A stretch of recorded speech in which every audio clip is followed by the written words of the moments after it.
I so look forward to tonight's presentation of starting with a seed. I mean, it can't get more timely than this. I'm even wearing my spring attire today, all ready for the season. I'm so happy to have Corbin Scholes with us from the Seed Savers Exchange. Welcome, Corbin. Thanks for being here. Thank you so much, Erin, and thank you all for joining us today. Um, I am going to be talking about starting plants from seeds at home. And this, they pull me in all sorts of directions to give a lot of presentations about a lot of different things, seed saving, food systems, seed systems, all of that. And seed starting is actually my favorite presentation to give. So I hope that you're all as excited as me for tonight's presentation. Um, all right. A little bit about me is I am the farm director at Seed Savers Exchange. Um, I just got into my second year here at Seed Savers Exchange. Before this, I was owning and managing organic vegetable farms around Iowa City for about 9 years. And my farm, we had at the largest point of it, we had 20 acres of organic vegetable production. I had 12 employees. We had 150 CSA members. We ran a food hub, one of the largest in the state of Iowa. And we also were the first farm in Iowa to grow, process, and distribute food to schools. And so that is my farming resume. I know I look young, but I've been in a lot of different, I have a lot of experience in the food system. I had to pivot from that because I burnt out pretty hard and I was living under the poverty line. I didn't have health insurance and just decided that this was probably a good time in my 30s to try to have more a stable life. All right. So Seed Savers Exchange is an agricultural nonprofit. So you might recognize us from our seed catalog. Um, Actually, our seed catalog sales support our nonprofit mission. We in Northeast Iowa, in Decorah, we have the largest non-governmental seed bank in the country with over 27,000 varieties of flowers, herbs, and vegetables seeds. And my job as the farm director is to make sure that none of those seeds in storage die. So I regenerate the seeds, grow them out, save new seeds so that we, can preserve the ecological and biological diversity in our country for, you know, 50 more years or however long. Um, okay, so today, again, we're going to be talking about starting plants from seeds at home. I know it's really easy to go to a plant sale from a local farm or from, a local nursery and just buy some transplants, which is always easier. But starting with a seed kind of connects you to the earth and to the plant and to your food um, a lot stronger. And there's a lot of benefits that come from it. So I guess when you're starting from a seed, you have two options. You have direct seeding and you have transplanting. And to decide which crop is best suited for which situation, um, for direct seeding, a lot of crops may be a little bit sensitive. Their root system might be sensitive. They might be a vining crop. They might be a root crop where they're growing down instead of up. Those are all things that want to be direct seeded. It kind of matters if you have access to water in your garden. If you don't have access, if you don't have very easy access to water in your garden, you probably want to transplant because direct seeding, you have to keep the seed wet until it sprouts. And then another thing that you kind of have to keep in mind, like how quick does the crop germinate? If it takes a long time to germinate, you might want to have it in a more kind of uh,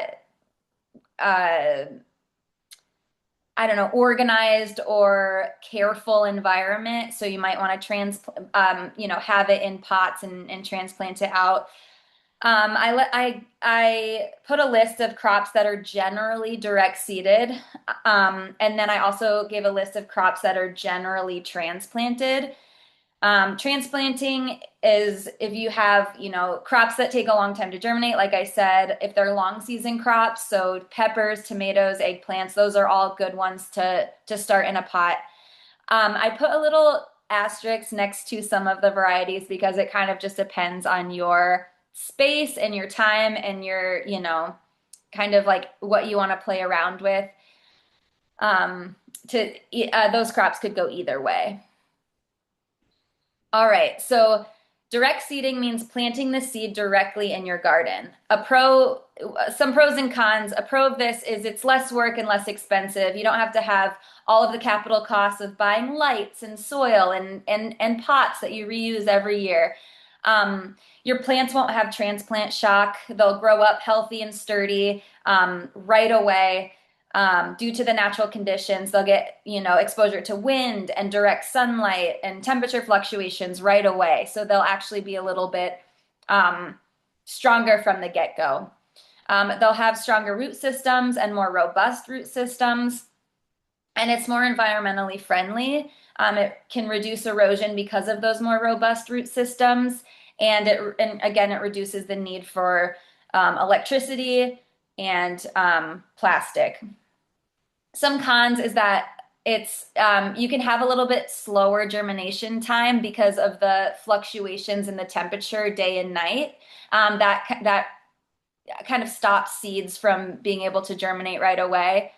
You could have decreased germination rate, increased weed competition because as your plant is sprouting, a lot of the times the weeds are also sprouting and they grow faster and do better than say a tomato plant. Pest and disease vulnerability, weather events, and then also you might need to thin. So if you seed carrots really thick in the soil, you'll need to go through and pinch some out so that they don't grow small and too clustered together. Transplanting means starting the seeds in containers in a controlled environment before you plant it out in your garden. Some of the pros are it accelerates an early harvest, so you can start your plants inside before the frost date, the last frost date, and then they're ready to go right away, already this big when the risk of frost has passed. It saves space in your garden. Because if you're trying to succession plant, for example, if you have maybe three plantings of lettuce that you want to space out throughout the season, you can start in a pot your second succession of lettuce while your first succession is still in the ground. And then the second you cut it and take it away, you can replace it with that transplant and you're already weeks ahead of schedule. The potting soil generally has more nutrients and fertility than the soil in your gardens. And also the plants will be put in the ground large, so they will outcompete any weeds right away. You'll still have to manage that. And then you can also mulch around them better. Some cons is that it's more expensive, it's more work, and that transplant shock, which I'll talk about in a little bit, can delay some harvests. All right, so let's lean into creating those transplants. All right, getting started. So some things to consider. We'll run through all of these, so I'm not going to go into depth in this list right now. This picture, though, is a picture from my farm in Iowa City. We were starting all of those plants in the spring. All right, so the first thing to keep in mind is when to seed. When are we going to plant these tomato seeds? When are we going to plant these eggplants? The most important date to know in your area is when the average last frost date is. So it could be, sorry about the dogs, Samosa. All right, so you can look at this information from the Farmer's Almanac. You can go on the USDA website, they'll know, or it can be as easy as Googling your zip code. A couple things to look at when you're also looking at your last frost date is what's the days to maturity of these seeds that you're trying to plant. And here's a little screenshot of the Seed Savers Exchange website. It'll say Every variety will say online or in the catalog or on the seed packet the days to maturity. And it's good to know that because it'll help you kind of decide, oh, if my crop is going to be mature in 60 days, I'll start from when I want the crop to be available and work backward 60 days to when I want to plant it. Some crops will have larger ranges than others, and that just has to do with the time of year and the climate. Like, we're working with 10 zones. So you can't, it's hard to give a range for a specific zone. And then make a crop plan. Those will help you decide, okay, the first week of April, we're going to be seeding this. The second week of April, it's this. And that'll just help you kind of keep things in order. And I think planning your garden is one of the most fun parts of having a garden. How many seeds to plant in your cells or in your pots? Each seed packet should give you a production year and a germination rate. A good rule of thumb is that if the germination rate is greater than 90% and the seeds are less than 3 years old, you can get away pretty well with seeding one seed per cell or one seed per pot. However, if the germination rate is lower than 90%, or the seed is older than 3 years old, I would plant 2 seeds per cell just to give you some extra room. For crops that take a little bit longer to germinate, like eggplant, if you put one seed in the pot and then after 2 weeks, it doesn't end up germinating, then you're 2 weeks behind on your schedule. So it's good to have, kind of some backup so that you're not delayed in your planting. So federally, there are regulations on what seed companies their threshold for germination rates have to be at, but they're all over the place. So here is a list of some of the germination rates. Flowers, companies are able to sell flower seeds that have germination rates as low as 50%. Corn can be as low as 85, and so on. So just you can look at this information online, but also your seed pack will tell you what the germination rate is for that crop. So it'll let you know how many seeds you should probably plant. Soil media. Some farmers and gardeners like to make their own potting soil. And if you do that, you'll want an equal mix of some fertility, some aeration, and something to retain moisture. So usually it's, topsoil or compost, vermiculite or perlite, and then coconut coir or peat moss. I suggest if you're just getting started with starting transplants to just get a potting soil that's already made. Cowsmo is a dairy farm that makes potting soil and compost. They're located in Wisconsin, so they're pretty regional, regionally local for us. So I like to support, a small mom and pop farm. But you can also go to your local hardware store, farm supply store, or nursery store, and they'll have bags of these. I tend to stay away from bags that aren't organic because the organic bags tend to contain synthetic fertilizer, and I don't love that to be around my food that I'm eating. Okay, containers. So tray type and size can differ depending on what crop you're growing. So all containers should allow for drainage. So if you can see the bottoms of all these pots, they have holes in them. And you don't need to buy a really fancy pot trays like this. It can be as easy as using a red Solo cup with just poking holes in the bottom so that it can have good drainage. And make sure it's sometimes people laugh when I say this, but I have done this where if you planting maybe 3 different tomato varieties and you just say tomato, then you're kind of playing what's this until it's time for harvesting. So it's really good to label the trays really well so all the peppers look alike, all the eggplants look alike, all the tomatoes look alike until you harvest the fruit. So it's good to know kind of what you got going on and where it's at in your garden. All right. the seed depth in the soil. So one of the biggest problems that people have with starting their own seed is that they plant it too deep in the soil and then it doesn't germinate because it goes dormant. So a good rule of thumb is that you take the diameter of the seed, you multiply it by 2, and that's the depth in the soil you want to get. So it's really right up there on the surface with just a little layer of soil over the top.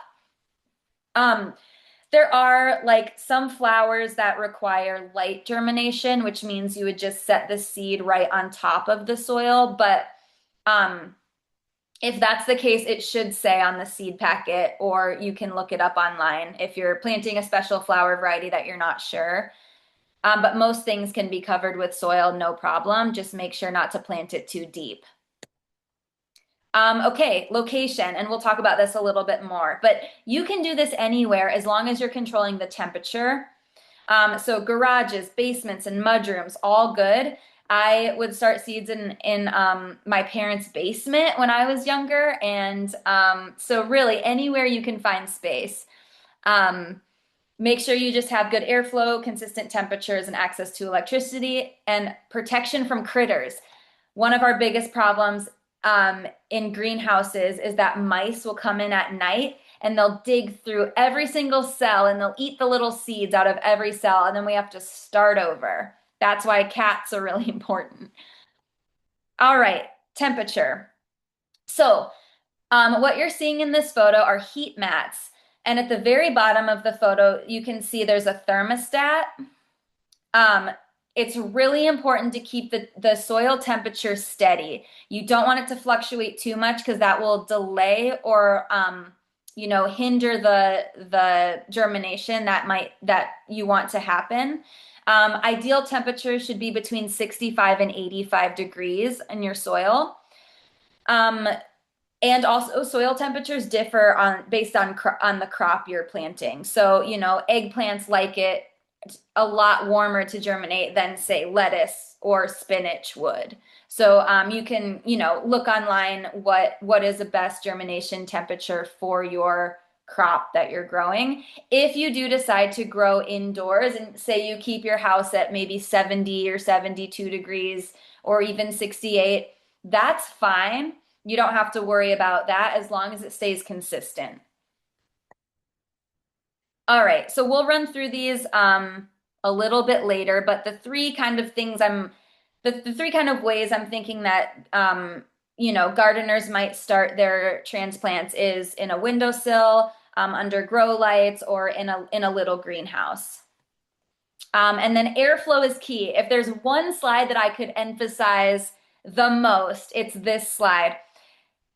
Airflow is key to good transplants. It helps reduce disease and moisture buildup, and it creates strong plants. There's a low flow of air on your plants until from the moment they pop through the soil until you put them outside. It'll help them, it'll shake them the whole time they're growing up, and then they'll just be super sturdy and super healthy when you finally get them outside.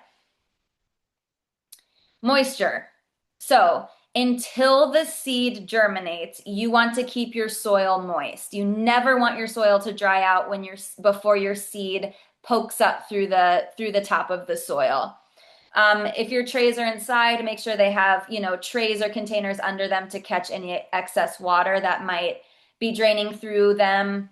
That can make a big mess. Okay, so that was kind of part one. So you got your seeds planted. You are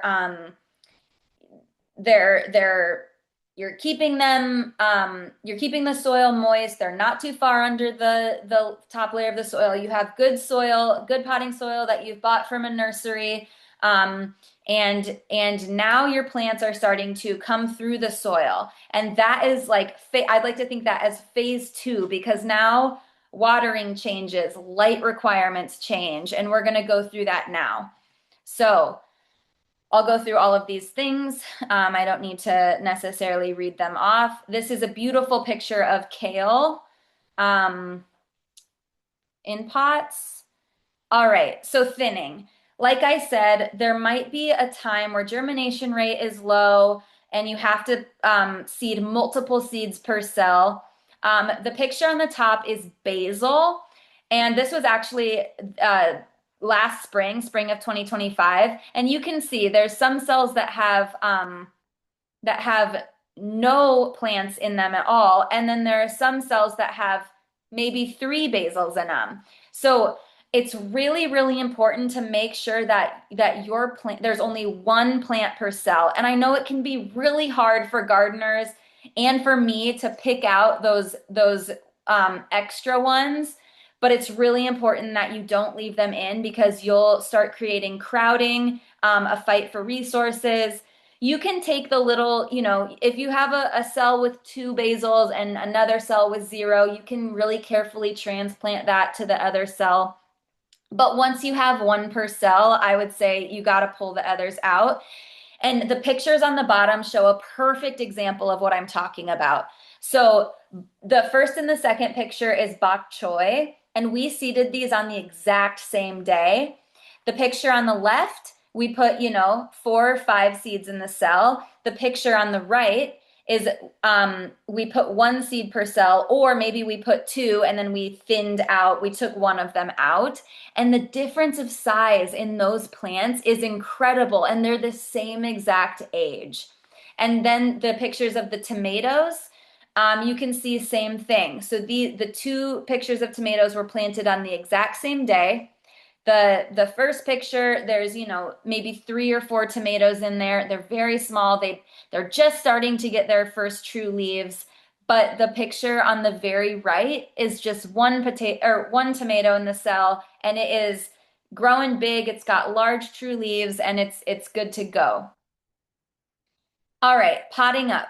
So a lot of the times, and this is true for peppers, eggplants, and tomatoes, sometimes it's good to plant them in smaller pots with less soil until they sprout, because that'll save space. You can control, the temperature of the soil better, and then you'll have to pot them up into larger pots. So maybe it's as easy as you seed 3 tomato seeds in one red solo cup, and once they sprout and get, maybe this big, you transplant the seed into the two of the seeds into 2 more red solo cups. So it could be as easy as that. Um, um, let's see. Yeah, and it really might not matter for you, but for us, when we're seeding like maybe thousands of pepper plants or thousands of tomato plants, it's better to start them in smaller trays so that we can have more space on the heat mats. All right, so here's a picture in my parents' basement, like I was talking about. This is a grow rack. Watering is after the seeds are germinated and the plants are, above the soil. It's really important to allow the top layer of soil to dry out completely between waterings. So, so, and especially if you have a fan on them, they'll dry out a lot faster. Um, but that's because it can create disease and fungus buildup, which I'll talk about later. These trays show that they'll collect the water. You can also start underwatering if you want to fill the trays with water and set your plants in there. They can feed from the bottom, but I would wait till after your plants sprout to start bottom watering them. If the soil stays too wet, you'll get a problem. Yeah. All right. Shula, come here. All right. So the 3 kind of situations I talked about before, the windowsill, make sure that you have full sun, because the day length in the spring is going to be shorter than the plants actually require to grow. So you might, what plants like 16 hours of daylight. So if you're starting your peppers in mid-March, you might have to supplement the lighting that they have in the morning and in the evening so they get that 16 hours. Grow lights are really good. I'll talk about this in a little bit.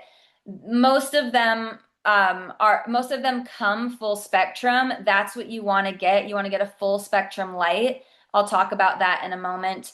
And then greenhouses, they do allow for the perfect amount of light, but you'll need to make sure that it doesn't get too cold at night if it's not heated.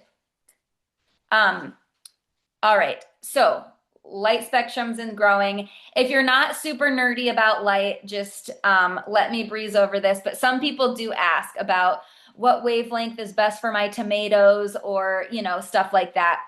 I will say not all LED lights are suitable for growing plants.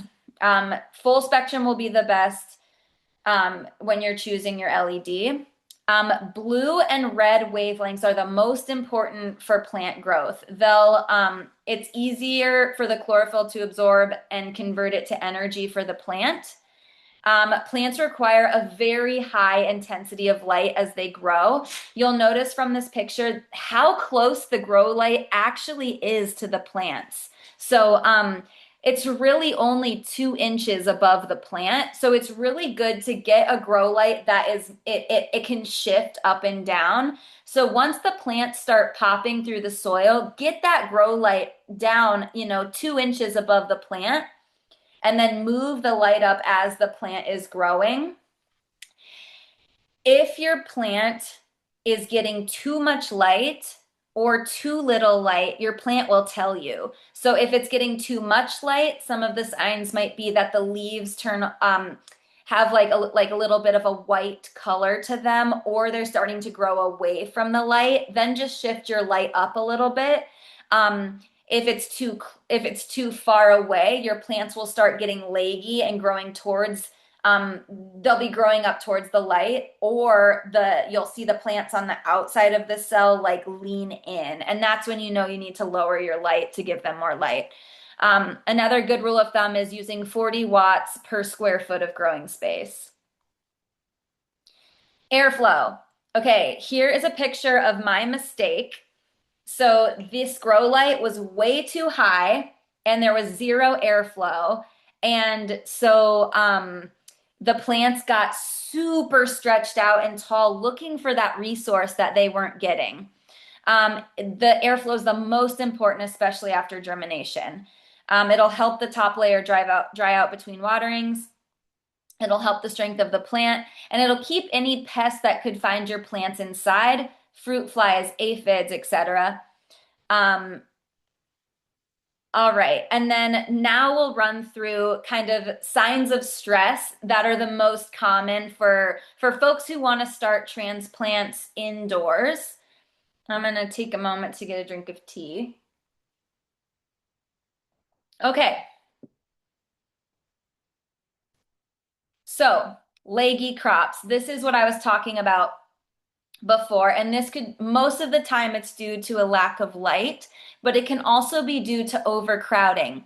So if you're not, thinning your plants out of your cell, the plants could grow up looking for that resource that they're not getting because there's too many plants in one pot.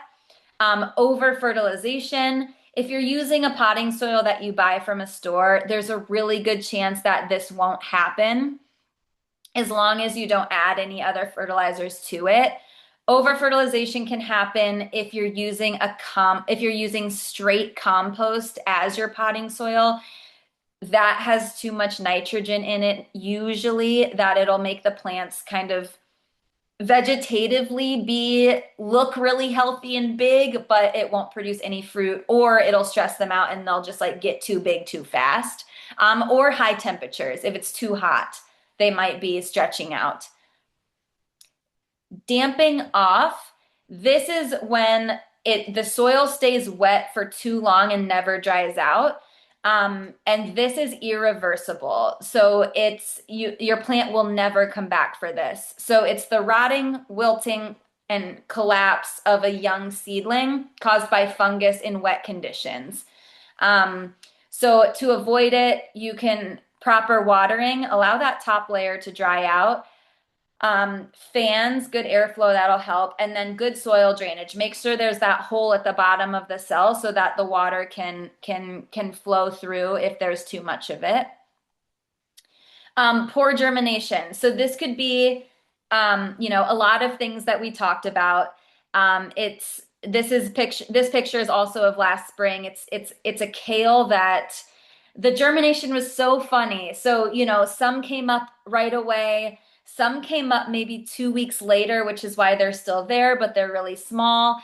And then some just didn't come up at all.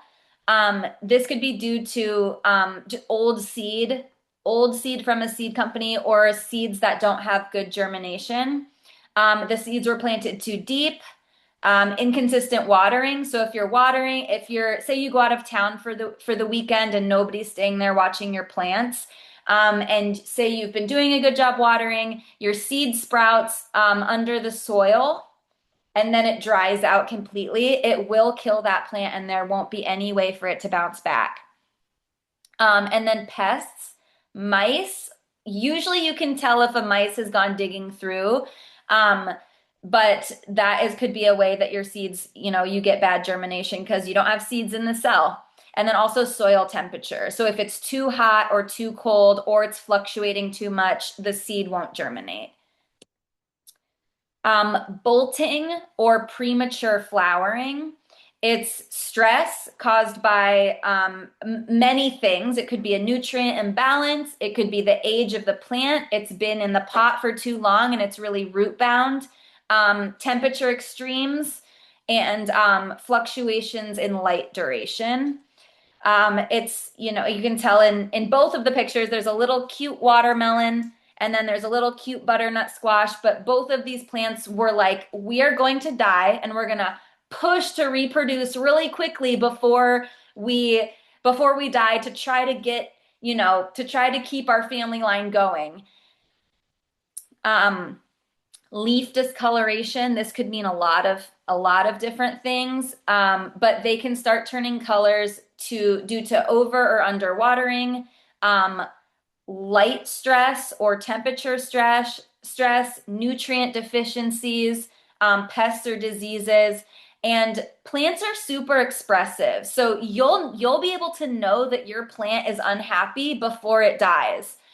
So there's always going to be a chance if you're paying really close attention to fix the problem before it creates unhealthy plants or the death of a young plant.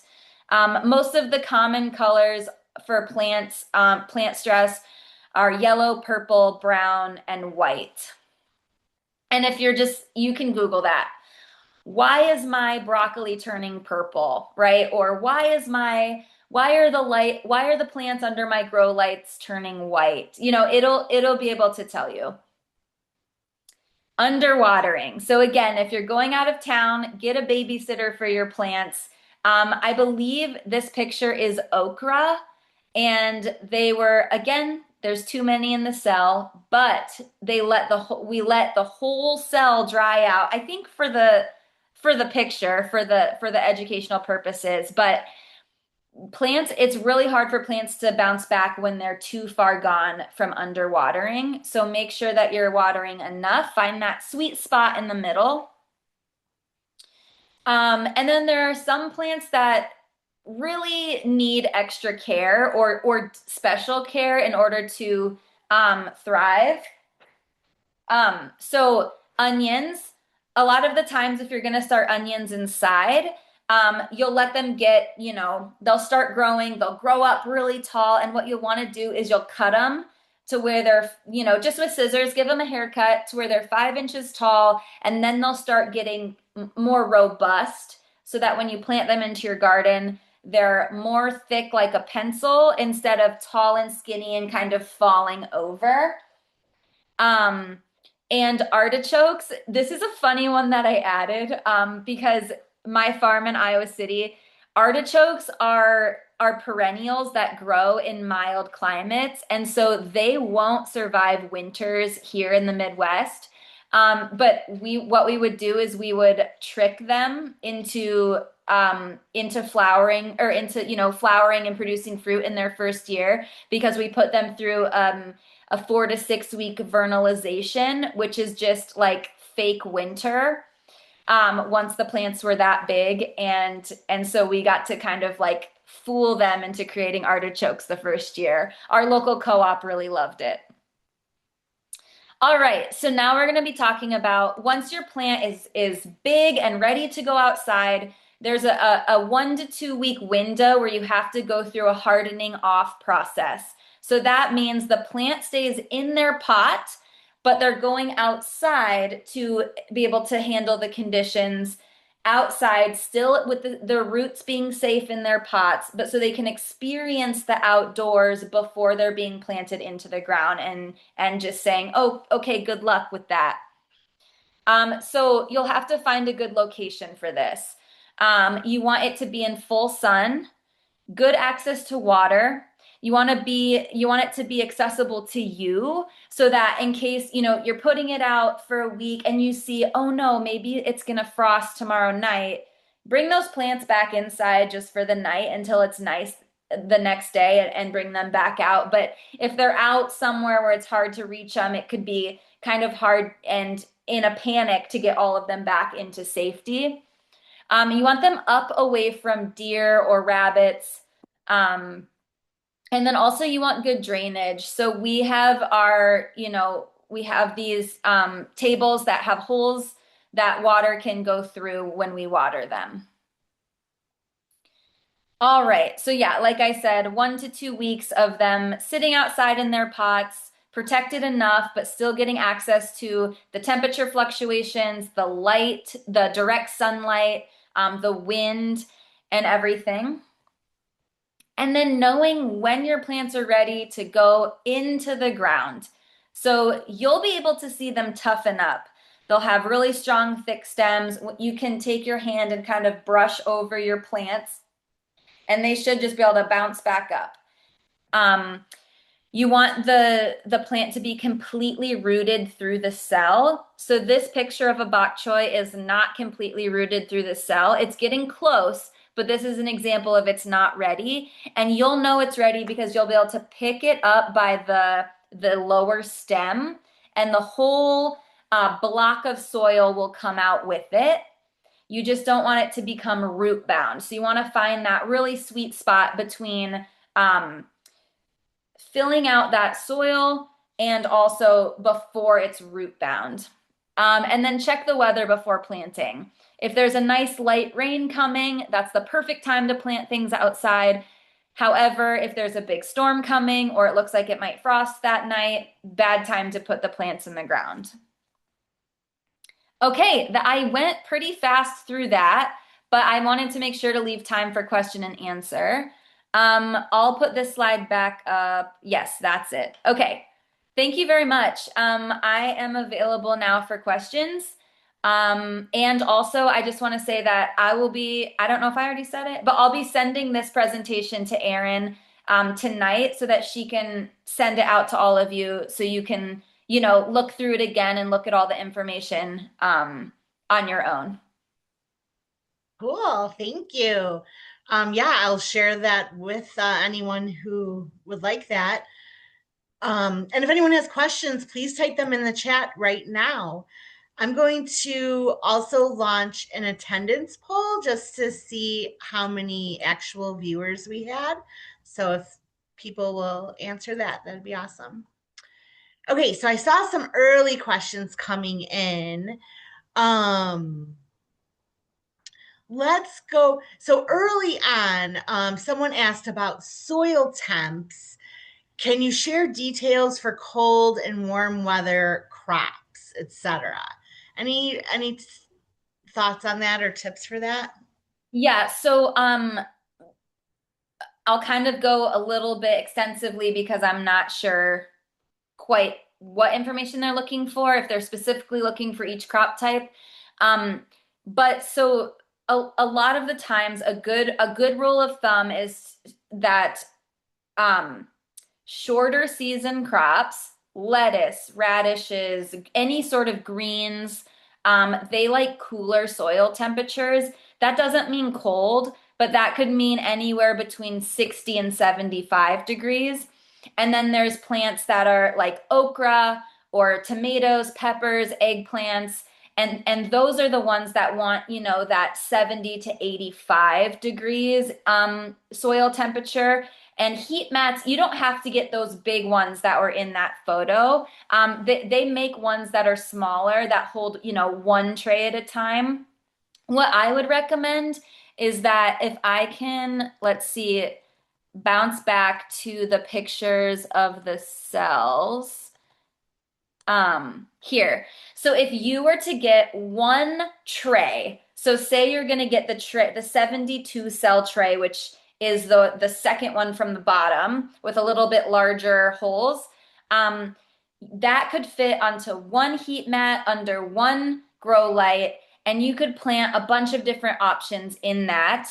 Um, depending on soil temperature, but say you wanted to fill that with a bunch of different varieties of Asian greens and lettuce and green onions and spinach and arugula and all that stuff. All of that can go in the same soil temperature. If you're wanting to start peppers and eggplants and tomatoes and okra and stuff like that, all of those can go on a warmer mat. I hope that answered the question. Okay, that was some good extra tips there. Um, and then someone commented, and maybe you can just share your opinions on this comment. They're Sure. saying I'd recommend a light layer of sand to help a few weeks post plants growth to avoid pest, disease, etc. A light layer of sand. What do you think about that? Yeah, that's great. Yeah, some people use vermiculite, but sand is perfect too. Yeah, that's good. I would say that's a good tip.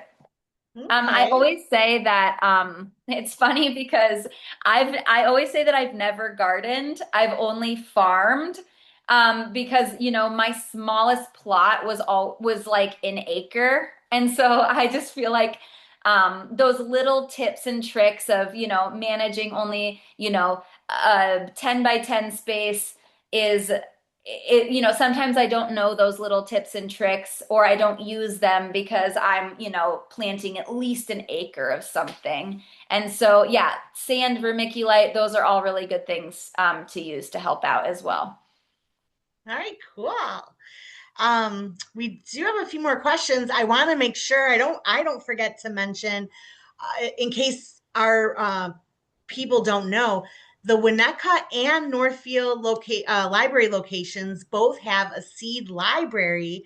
I think for our third year now, where come to the library and we have a variety of seeds that you can take and check out and plant for yourself. And there's just so many different kinds.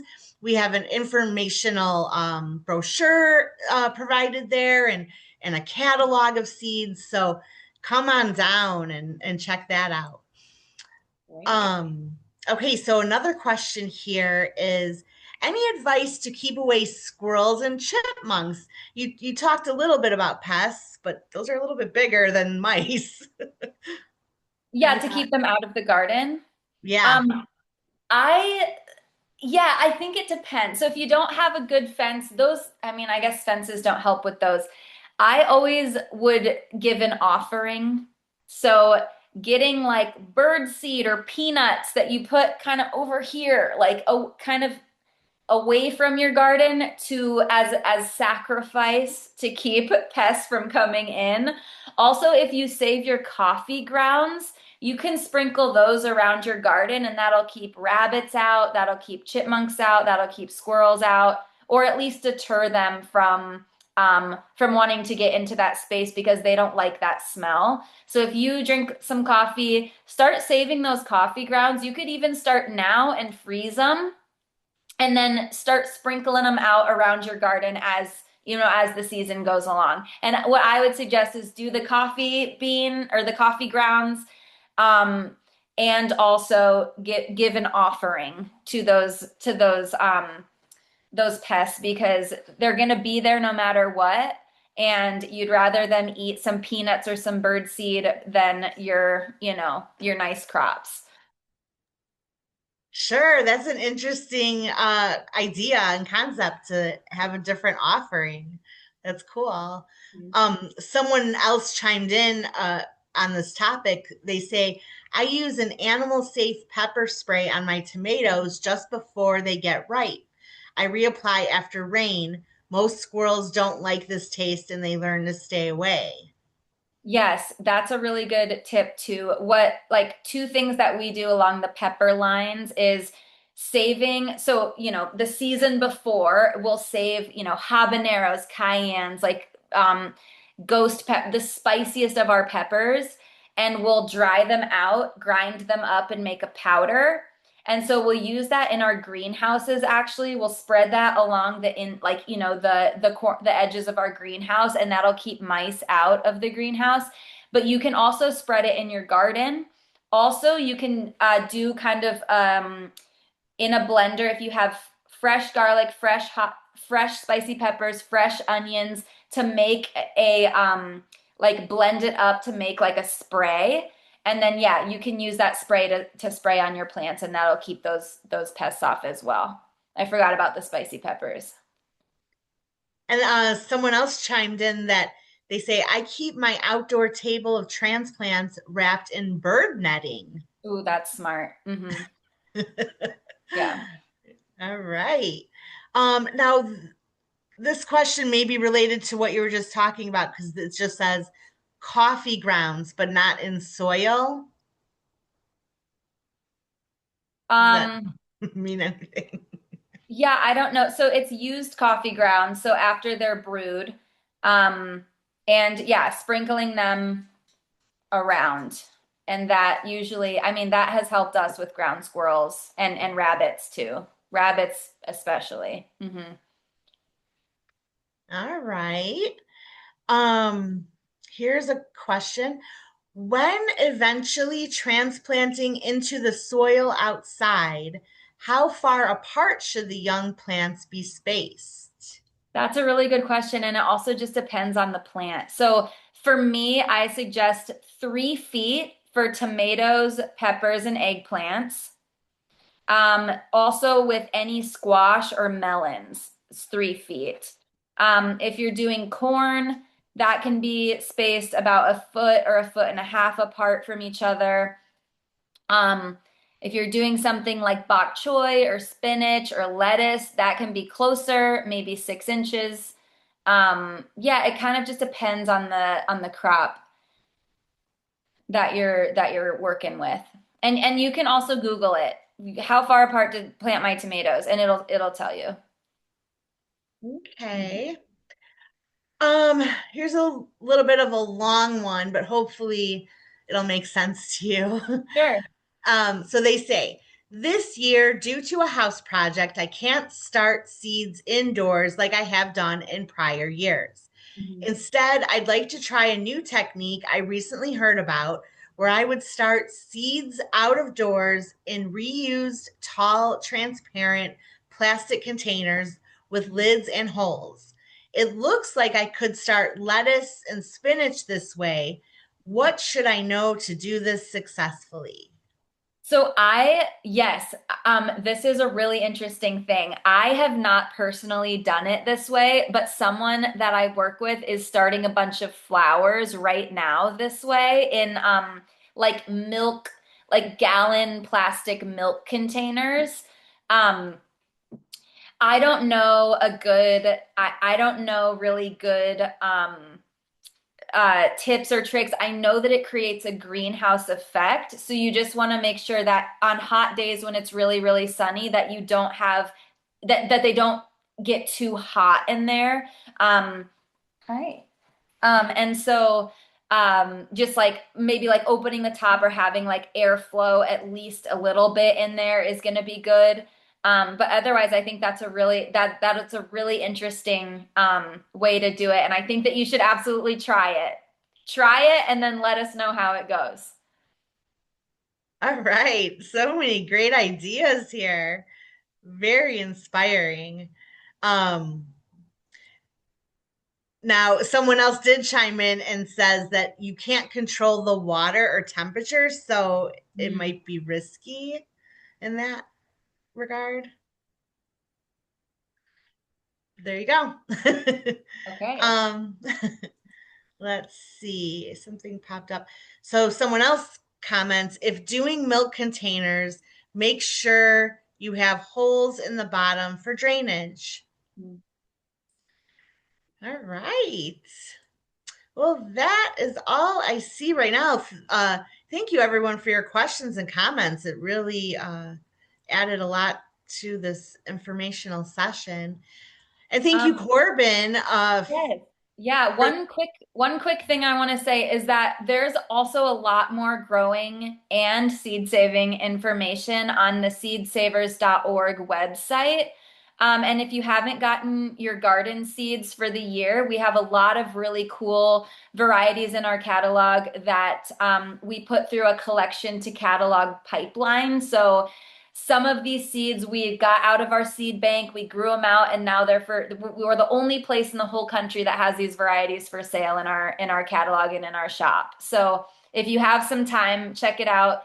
We have a lot of informational content online and on our Instagram page or Facebook page. We also have a YouTube page.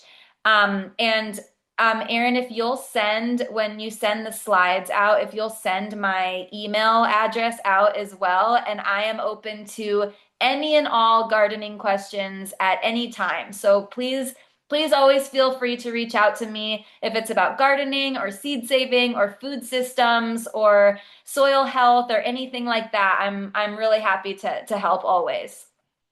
Wow, thank you, Corbin. Yes, I'll be sure to include that information in the email I send to everyone with the link to the recording. So we'll keep that all together. All Perfect. right.